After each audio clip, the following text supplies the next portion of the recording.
Hello again, YouTube. What is up? This is SS99 here, and I'm coming at you guys with another deck profile. And today I'll be talking about my Geargia Karakuri build. Um, yeah, for those who know, this is pretty much just an OTK deck. It's been around for quite a while now, and I've had fun with it. But let's go ahead and take a look at it. For my build, I run three. I don't know if it's Geargia or Geargia. But if someone would please leave in the comments below, tell me how to pronounce it, because I'm feeling stupid every time I say their names. But anyway, got 3 Geargia armor, 3 Geargia accelerator, 3 Geargia arsenal, 1 Geargiano, 3 Geargiano MK2s, 2 Karakuri Seizens, 1 Karakuri Nishipachi, and 1 Genix Ally Birdman, or as I like to call him, Birdman Joe. 3 Pots of Dualities, 3 MSTs, 1 Book of Moon, 1 Dark Hole, 3 Trap Stuns, 2 Mirror Forces, and the staples, which are Bottomless Trap Hole, Soul Morning, Compulse, and Torrential. 2 Geargia Gear, 2 Phoenix Chain, and 2 Call the Haunteds. So that's pretty much the main deck. Now let's take a look at the extra deck, which is 2 Geargia X's, 1 Maestroke, Exciton Knight, Honor Arc, Cowboy, Degusto Emerald, Zen Mains, Draco Sack, 2 Bures, 1 Burrito, Black Rose Dragon, Stardust Dragon, and Scrap Dragon. And for the side deck, we have 2 Maxis, the Fissure, Macrocosmos, Extra Phoenix Chain, Double Light Imprisoning Mirror, Imperial Iron Wall, Goes and Match, Rivalry of the Warlords, and 2 DNA Surgeries. And that's pretty much the whole deck. Now let's go ahead and talk strategy, I guess. But I'm pretty sure that most of you guys know what the point of this deck is. You get this guy and you special summon a lot of gears and pretty much beat the living crap out of your opponent. But for those who don't know, I'll go ahead and guide you through it. So this is the go-to guy here, the Geargia armor, because he is your setup. If you have him face down and you flip him face up, you can search your deck for Geargia and put it in your hand. And the best part is, after you use this effect, you can flip him back face down and then use it again next turn. Pretty cool. And Geargia Accelerator, if you control Geargia, you can special summon it. And he's the other best Geargia in my opinion. Geargia Arsenal, if you can sacrifice him to special summon a Geargia in defense position from your deck. That's one way you can get Geargia armor on the field. So it's basically like you're running 6 Geargia armors. It's pretty cool. You only want to run one Geargiano because its effect's decent, but it's not like broken.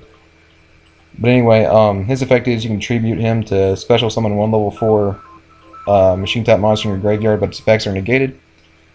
And that's pretty much how you get like another accelerator to special summon or whatever you want to do.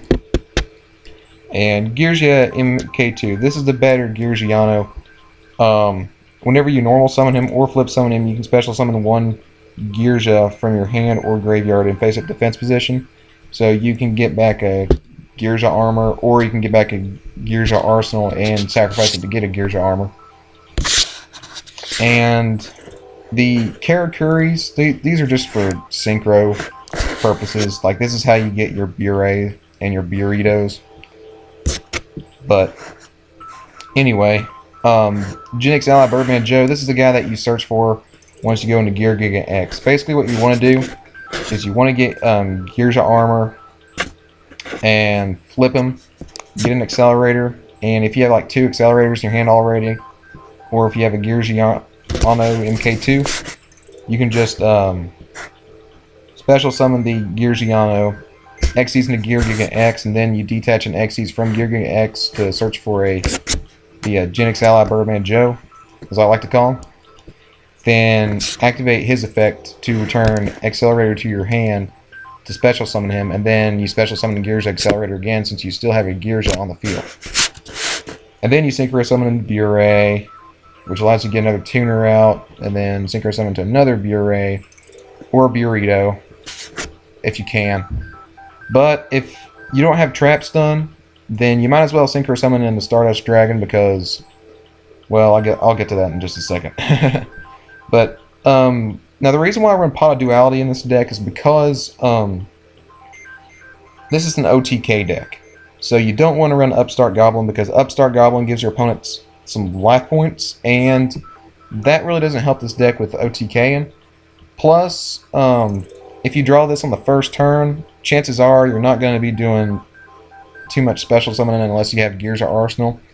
And if you want to special summon, you don't have to activate Pot of Duality. Like, as long as you have Geargia Armor, somehow you'll be fine. The main reason for this is to get Geargia Armor, or to search for a way to get him.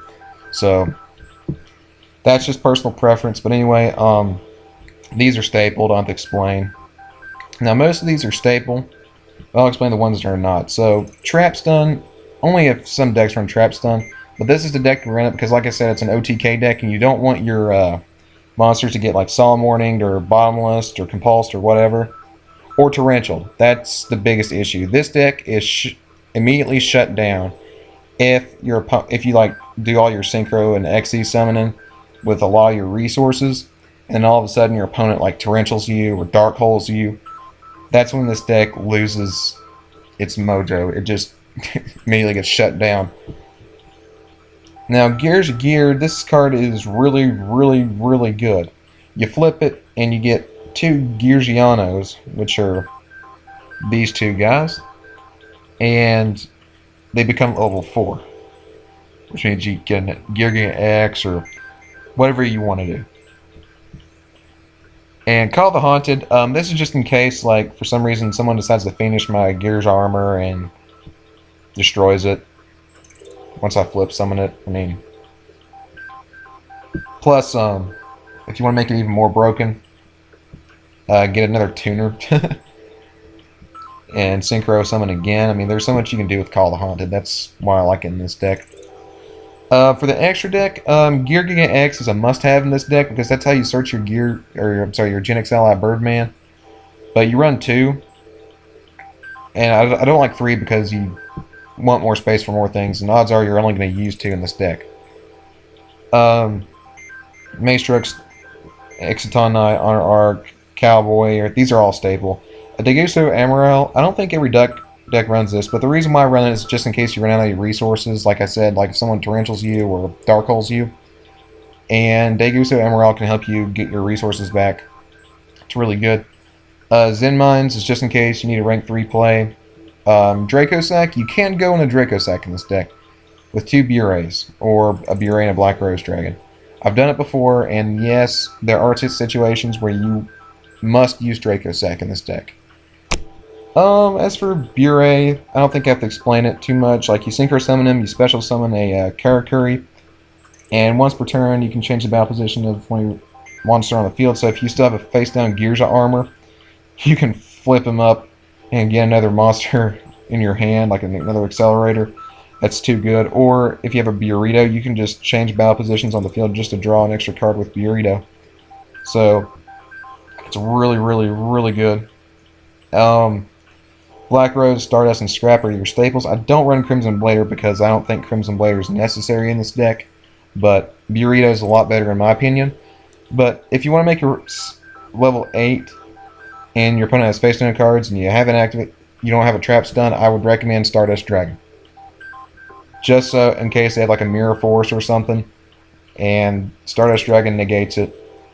Will it slow down the OTK? Yeah, but it's better to slow it down than to, shut it down, is all I like to say. Now, side deck, I'm not going to go through the side deck because my side deck's always the same, and it's just personal preference. You can do something different, but this is just my suggestion because of the things that are popular today. For those who haven't watched my videos, I'll just go ahead and explain. Maxis for everything except Bujins. Deep Prison and Macrocosmos, they are for like spell books, Dark World, Mermels, Bujins, pretty much anything that needs a graveyard to win. I had an extra space in my deck, and I didn't want to run Thunder King Ride because you add stuff to your hand with this deck, so I just threw in a Third Fiendish Chain just in case.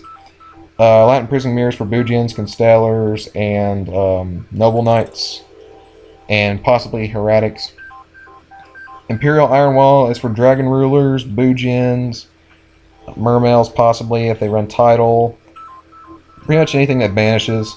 Goes in match and rivalry, you'll be surprised at the decks that run multiple attributes or multiple types. Like, for example, rivalry actually saved me a lot with Madolches. Like, Madolches have like different types. They have warriors, beast warriors, and well, I don't think they have beast warriors. But the point is, this card right here shuts down Madolches big time.